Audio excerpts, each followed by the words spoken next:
আমার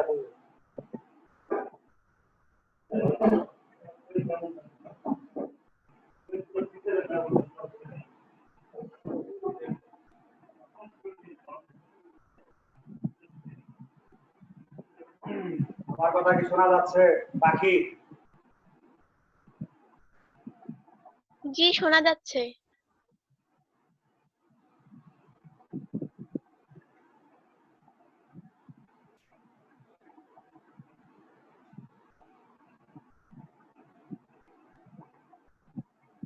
আমাদের পড়া ছিল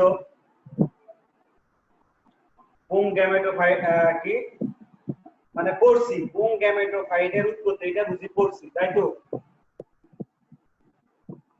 জি।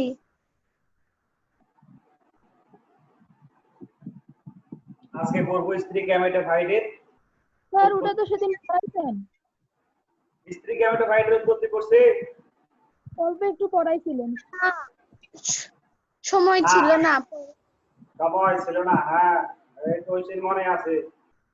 আমরা পুং গ্যামেটোফাইট করছি, পুং গ্যামেটোফাইট, স্ত্রী গ্যামেটোফাইট করি নাই।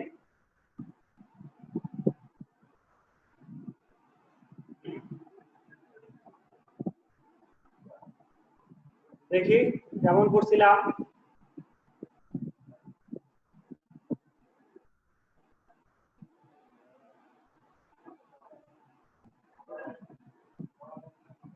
জেনারেটিভ কোষ,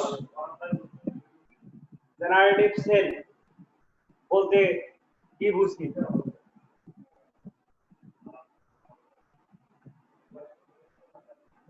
সালমা আক্তার,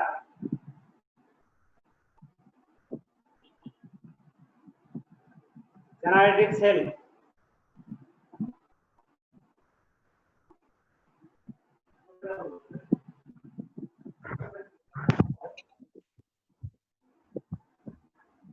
জেনারেটিভ সেল কি?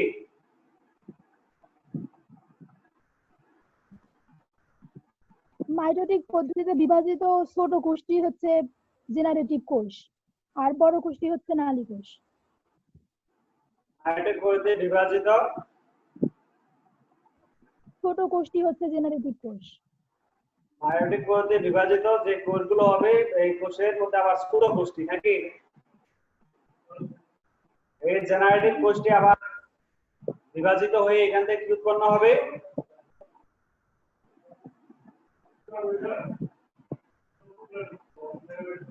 দুটি পুং জনন কোষ সৃষ্টি করবে। সময় আমি নইছি। জি স্যার। এই জেনারেটিভ বলো। জেনারেটিভ কোষটা হচ্ছে বিভাজিত হয়ে হচ্ছে সৃষ্টি হবে পুং গ্যামেট। পুং গ্যামেট, হ্যাঁ, এই জেনারেটিভ কোষটি বিভাজিত হয়ে দুটি পুং গ্যামেটের সৃষ্টি হবে। মাইটোটিক বিভাজন বলতে কি বুঝি? যে প্রক্রিয়ায় হচ্ছে নিউক্লিয়াস না, যে প্রক্রিয়ায় পরাগরেণু বারবার বিভাজিত হয় তাকে মাইটোটিক প্রক্রিয়া বলে।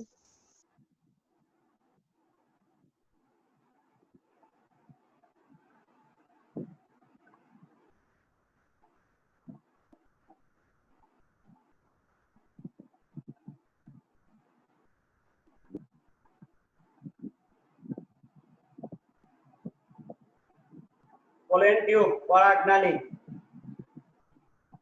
এই জেনারেটিভ সেল, জেনারেটিভ কোষ কোথায় বিভাজিত হবে? পরাগরেণুতে অথবা হচ্ছে পরাগনালীতে। পরাগরেণুতেও হতে পারে অথবা পরাগনালীতেই হয় সচরাচর, তবে পরাগরেণুতেও এটা বিভাজিত হতে পারে। তাহলে পুং গ্যামেটের উৎপত্তি এই নিয়ে কোনো সংশয় আছে কি? না। নাই, বলা যাবে নাকি ওই আমি মানে যে কয়েকবার বলছি ওইটাই শুনছি আর শুনছি কোনটা বলা যাবে? বলা যাবে। বলো দেখি পুং গ্যামেটের উৎপত্তি। পরাগরেণু পুংগ্যামেটোফাইটের হচ্ছে প্রথম কোষ। এই কোষটি যখন হচ্ছে পূর্ণতা প্রাপ্তি হয় তখন পরাগথলিতে থাকা অবস্থায় এর অঙ্কুরোদ্গম শুরু হয় এবং এর পরাগরেণুর মধ্যে নিউক্লিয়াস বা একটি কেন্দ্রিকা থাকে। এটি মাইটোটিক পদ্ধতিতে বিভাজিত হয়। মাইটোটিক পদ্ধতি এক ধরনের অসম বিভাজন। এই বিভাজনে কোষটি হচ্ছে সমান দুই ভাগে ভাগ না হয়ে একটি ছোট এবং একটি বড় কোষে বিভাজিত হয়। বড় কোষটিকে নালীকোষ বা টিউব সেল বলে আর ছোট কোষটিকে জেনারেটিভ সেল বলে। নালীকোষটি বড় হয়ে পরাগনালী উৎপন্ন করে এবং জেনারেটিভ কোষটি বড় হয়ে দুটি পুংজনন কোষ সৃষ্টি করে। দেখে দেখে নাকি? না হুম, না না দেখে দেখে দেখে দেখে নয় তো লাইন মিলতেছে এত কিভাবে? জি দেখে দেখে নয় তো লাইন এত কি করে মিলতেছে? তোমার নিজের মতো করে বলো। আমি তো বই থেকে পড়ছি সেই জন্য। হ্যাঁ, বই থেকেই করছো। হ্যাঁ।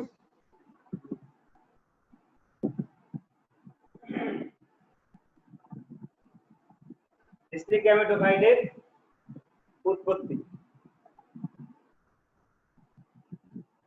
স্ত্রী গ্যামেটোফাইট উৎপত্তি বলতে গিয়ে আমরা এই হ্যাপ্লয়েড আর ডিপ্লয়েড কথাটা এখানে চলে আসবে। হ্যাপ্লয়েডটা কি আর ডিপ্লয়েডটা কি এর আগের দিনে একবার শুনছিলাম।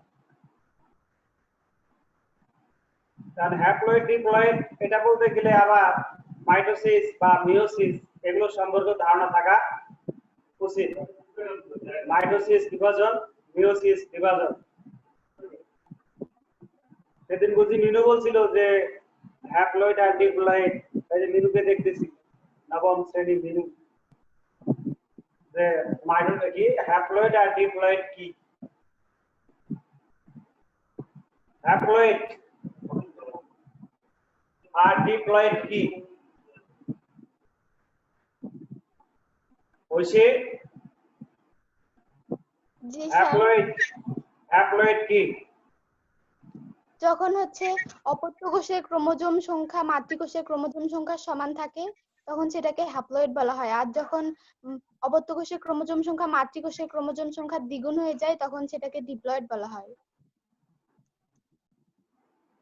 দুটি হ্যাপ্লয়েডের মিলনই হলো ডিপ্লয়েড। ডিপ্লয়েড। হ্যাঁ, তোমার কথাগুলো ঠিক আছে। যখন মাতৃকোষের সমসংখ্যক ক্রোমোজোম অপত্য কোষগুলো থাকবে, তখন যখন সমান থাকবে তখন হবে কি হ্যাপ্লয়েড। আর যখন অপত্য কোষগুলোতে অর্ধেক হয়ে যাবে, তার মানে যে মাতৃকোষের ক্রোমোজোম সংখ্যা দ্বিগুণ হবে তখন হবে ডিপ্লয়েড। যখন দ্বিগুণ হবে তখন ডিপ্লয়েড কি হবে? ডিপ্লয়েড। উল্টা হলো নাকি আবার? না চিত্র দেখি, এটা একটা পুংজনন কোষ, এটা একটা স্ত্রী জনন কোষ। টুইন সংখ্যক ক্রোমোজোম, টুইন সংখ্যক ক্রোমোজোম।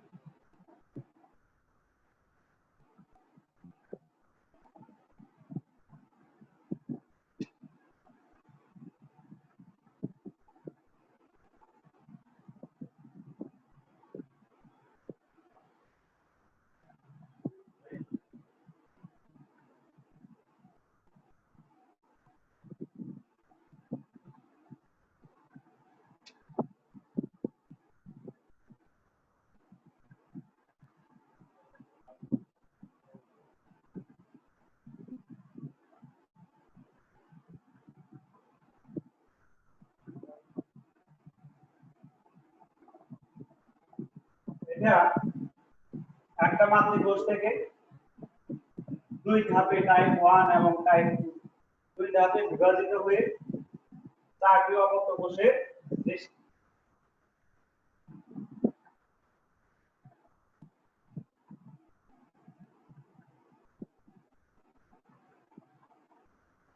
তাহলে দেখো তো, চারটি অপত্য কোষের সৃষ্টি হয়েছে। তাহলে ক্রোমোজোম সংখ্যা মাতৃকোষের ক্রোমোজোম সংখ্যা থেকে অপত্য কোষগুলোর ক্রোমোজোম অর্ধেক হয়েছে। তার মানে যে অপত্য কোষগুলো থেকে মাতৃকোষের ক্রোমোজোম সংখ্যা কি হয়ে গেছে? দ্বিগুণ। দ্বিগুণ হয়ে গেছে এটা ক্রোমোজোম সংখ্যা। এর ক্রোমোজোম সংখ্যার অর্ধেক না, অর্ধেক। এটা যদি স্ত্রী জনন কোষ, এটা পুংজনন কোষ। স্ত্রী জনন কোষ, পুংজনন কোষ। স্ত্রী জনন কোষ থেকে মেয়োসিস বিভাজনের মাধ্যমে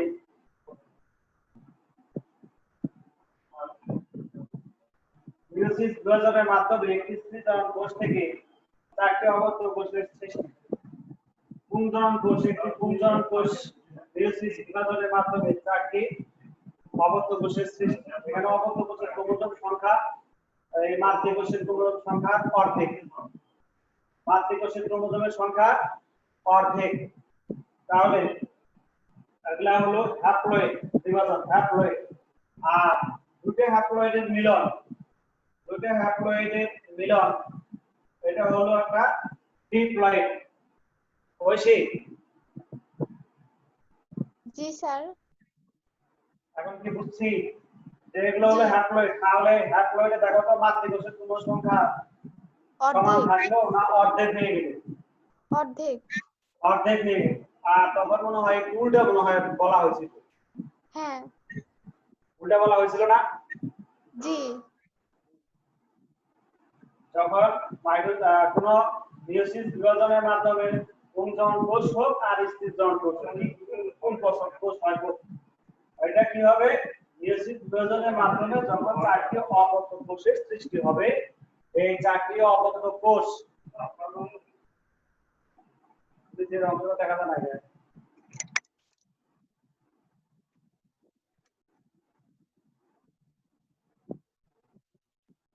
স্ত্রী জনন কোষ অথবা পুংজনন কোষ মেয়োসিস বিভাজনের মাধ্যমে ক্রোমোজোম সংখ্যা কি হবে? হ্রাস পাবে, অর্ধেক হ্রাস পেয়ে একটি মাতৃকোষ থেকে 4টি অবক্র কোষের সৃষ্টি হবে। এই অবস্থানটা হলো মূলত হ্যাপ্লয়েড। আর দুটি হ্যাপ্লয়েডের মিলন আবার এই যে সমসংখ্যক মাতৃকোষের সমসংখ্যক ক্রোমোজোমের সৃষ্টি হয়েছে। 2n সংখ্যক, এটা এখানে 2n সংখ্যক ক্রোমোজোমের সৃষ্টি হয়েছে। এটা হলো ডিপ্লয়েড। তাহলে হ্যাপ্লয়েড দশাতে আমরা দেখতেছি যে মাতৃকোষের ক্রোমোজোম সংখ্যা থেকে অবক্র কোষের ক্রোমোজোম সংখ্যাগুলো অর্ধেক হয়ে যায়। এটাই হলো হ্যাপ্লয়েড। আর ডিপ্লয়েড বলতে যে মাতৃকোষের ক্রোমোজোম আর অবক্র কোষের ক্রোমোজোম সংখ্যা সমান থাকবে, তবে এটা হবে কি? দুটি হ্যাপ্লয়েডের মিলন। অর্থাৎ বেশি কথা না বলে যে দুটি হ্যাপ্লয়েডের মিলনই হলো ডিপ্লয়েড। দুটি হ্যাপ্লয়েডের মিলন ডিপ্লয়েড। আর একটি মাত্র মাতৃকোষ থেকে মাতৃকোষটা হয়ে যাও পুংজনন কোষ আর স্ত্রী জনন কোষ। একটি মাতৃকোষ মেয়োসিস বিভাজনের মাধ্যমে কি হয়? ক্রোমোজোম সংখ্যা অর্ধেক আসবে, 4টি অবক্র কোষের সৃষ্টি হয়। এগুলোকে বলা হয় হ্যাপ্লয়েড। আর দুটি হ্যাপ্লয়েডের মিলন ডিপ্লয়েড।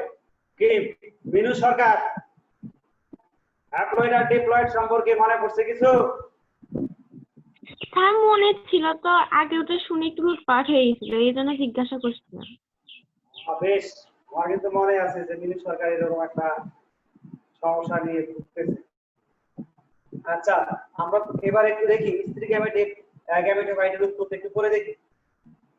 ভ্রূণ কোষের তলায় ডিম্বক রন্ধ্রের কাছাকাছি একটি কোষ আকারে সামান্য বড় হয়। এর প্রোটোপ্লাজম ঘন এবং নিউক্লিয়াসটি তুলনামূলকভাবে বড়। এই কোষটি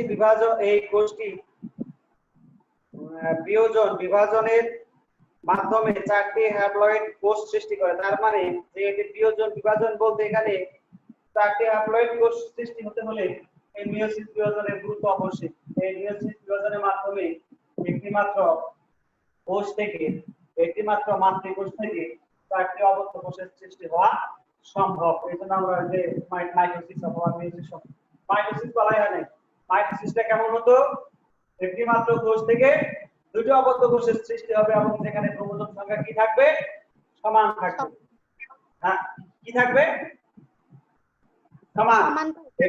হ্যাঁ, একটি মাতৃকোষ বিভাজন হয়ে একটি মাতৃকোষ থাকা যেটাই থাক বিভাজন হয়ে 2টি অবক্র কোষের সৃষ্টি হবে এবং ক্রোমোজোম সংখ্যা সমান থাকে। এটাকে বলা হবে কি? মাইটোসিস। এটা এটাকে বলা হয় মাইটোসিস। বলতে গেলে তো আরো অনেক কথা, মাইটোসিস এগুলো আছে, ওগুলো থাক, ওগুলো পুরাতন পড়া। তাহলে এর প্রোটোপ্লাজম ঘন এবং নিউক্লিয়াসটি তুলনামূলকভাবে বড়। এই কোষটি বিয়োজন বিভাজনের মাধ্যমে, বিয়োজন বিভাজন বলতে মিয়োসিস বিভাজনের কথা বোঝানো হয়েছে। বিয়োজন বিভাজনের মাধ্যমে 4টি হ্যাপ্লয়েড কোষ সৃষ্টি হয়। ওইখানে দেওয়া আছে, ব্র্যাকেটে দেওয়া আছে যে এই কোষটি বিয়োজন বিভাজন অর্থাৎ ওই মিয়োসিস এর মাধ্যমে 4টি হ্যাপ্লয়েড কোষ সৃষ্টি করে। সর্বনিম্ন কোষটি ছাড়া বাকি 3টি কোষ বিনষ্ট হয়ে যায়। তার মানে হলো যে মিয়োসিস বিভাজনের মাধ্যমে যে 4টি অপত্য কোষের সৃষ্টি হবে, এই 4টি অপত্য কোষের মধ্যে একটি কোষ কি হবে, থাকবে, বাকি 3টি কোষ কি হয়ে যাবে, নষ্ট হয়ে যাবে। সর্বনিম্ন কয়টি? সর্বনিম্ন কোষটি ছাড়া বাকি 3টি কোষ বিনষ্ট হয়ে যায়। সর্বনিম্ন এই বড় কোষটি বৃদ্ধি পেয়ে ক্রমশ ভ্রূণথলিতে পরিণত হয়। ভ্রূণথলি, এই কোষটি নিউক্লিয়াস হ্যাপ্লয়েড এবং এই কোষটি বিভক্ত হয়ে দুটি নিউক্লিয়াসে পরিণত হয়। এই নিউক্লিয়াস দুটি ভ্রূণথলির দুই মেরুতে অবস্থান নেয়। ভ্রূণথলির দুই মেরুতে অবস্থান নেয়। আবার এই দুটি নিউক্লিয়াসের প্রতিটি পরপর দুবার বিভক্ত হয়ে 4টি করে নিউক্লিয়াস সৃষ্টি করে।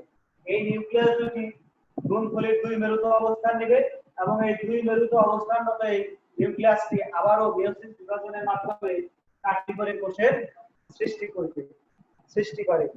এর পরবর্তী ধাপে দুই মেরু থেকে একটি করে নিউক্লিয়াস ভ্রূণথলির কেন্দ্রস্থলে এসে ভ্রূণথলির যে কেন্দ্রস্থল, দুই মেরু থেকে একটি করে নিউক্লিয়াস, এই পাশে তাহলে 4টা নিউক্লিয়াস আছে, এই পাশে 4টা নিউক্লিয়াস আছে। এই দুইটা নিউক্লিয়াস থেকে যে কোনো একটা, এখান থেকে একটা আসবে, এখান থেকে একটা যাবে, এসে তারা কি হবে, কেন্দ্র বিন্দু, তার মানে হচ্ছে কি তার কেন্দ্রে মাঝ বরাবর বিষুবীয় অঞ্চল বরাবর তাই লিখছে যে দুই মেরু থেকে একটি করে নিউক্লিয়াস ভ্রূণথলির কেন্দ্রস্থলে এসে পরস্পরের সাথে মিলিত হয়ে ডিপ্লয়েড নিউক্লিয়াস বা গৌণ নিউক্লিয়াস সৃষ্টি করে। দুই মেরুর নিউক্লিয়াস গুলো সামান্য সাইটোপ্লাজম সহকারে কোষের সৃষ্টি করে। ডিম্বক রন্ধ্রের দিকে কোষ 3টিকে গর্ভযন্ত্র বলে। এর মাঝের কোষটি বড়, একে ডিম্বাণু। অন্য কোষকে সহকারী কোষ বলা হয়। তারপর গর্ভযন্ত্রের বিপরীত দিকে কোষ 3টিকে প্রতিবাদ কোষ বলে। এভাবে ভ্রূণথলির গঠন ক্রিয়া শেষ হয়। কথাগুলো অনেক জটিল ও কঠিন। এখানে চিত্র আছে কিছু, এই চিত্রগুলো আগে দেখতে হবে, এই পড়াগুলোর সঙ্গে চিত্রগুলো ম্যাচিং হয় কিনা। তাহলে কথাগুলো একবার আসলে বোঝা সম্ভব না। কথাগুলো কিন্তু এত ইজি না। ঐশী, এই পড়াটা কি বাসায় তুই একবার দেখছো? এইটা শুধু চিত্রগুলাই দেখছিলাম। তুমি একটু দেখলে হবে না? এটা অনেকটা তোমাদের যে সম্পাদ্য বা ইয়ের মতো উপপাদ্য যে আছে, অনেকটা উপপাদ্য মুখস্থ না করে চিত্র দেখে দেখে অনেকটা বলা সম্ভব হয়, অনেকটা প্রমাণের কাছাকাছি যাওয়া যায় কিছু দেখে থাকলে। এইটাই ওইরকম, এই চিত্রগুলো দেখে দেখে একটু ধারণা নিয়ে আসতে হবে। অনেক ঝামেলা। আর মিয়োসিস বিভাজন ছাড়া এটা সম্ভব না। এখানে মিয়োসিস বিভাজন, হ্যাপ্লয়েড, ডিপ্লয়েড, এই দুই তিনটা জিনিস লাগবে। 1 নম্বর মিয়োসিস বিভাজন থাকতে হবে, 2 নম্বর হ্যাপ্লয়েড সম্পর্কে ধারণা, 3 তারপরে হচ্ছে ডিপ্লয়েড সম্পর্কে ধারণা। চলো আবার এটা কাজ করো তোমরা বাসাতে, আজকের দিন অন্তত একটু চেষ্টা করে দেখো যে কোনো কিছু বোঝা যায় কিনা। এটা আমাকে চিত্র বানাইতে হবে, চিত্র বানায় এটা আরো বিস্তারিত আলোচনা করতে হবে। যেমন ওই প্রথমটা মনে হয়েছিল যে পুং গ্যামেটোফাইট সৃষ্টি, এটা বুঝি খুব জটিল প্রক্রিয়া। দেখা গেল যে পুং গ্যামেটোফাইট কিন্তু আসলে জটিল প্রক্রিয়া নয়। স্ত্রী গ্যামেটোফাইট এরকম প্রথমে মনে হচ্ছে এটা বেশ জটিল প্রক্রিয়া। এটা যখন আমরা আসলে চিত্রের সামনে বেশি করে এখানে আমরা চালনা করতে পারবো, দেখাতে পারবো, তখন দেখা যাবে যে না আসলে এটাও পুং গ্যামেটোফাইটের মতোই সহজ। প্রশ্ন কিন্তু এটাও যেমন ইম্পর্টেন্ট, ওটাও কিন্তু দুটো প্রশ্নই খুব ইম্পর্টেন্ট, কাজেই এটাকে ভালো করে করতে হবে। এরপর কি আছে? নিষেক।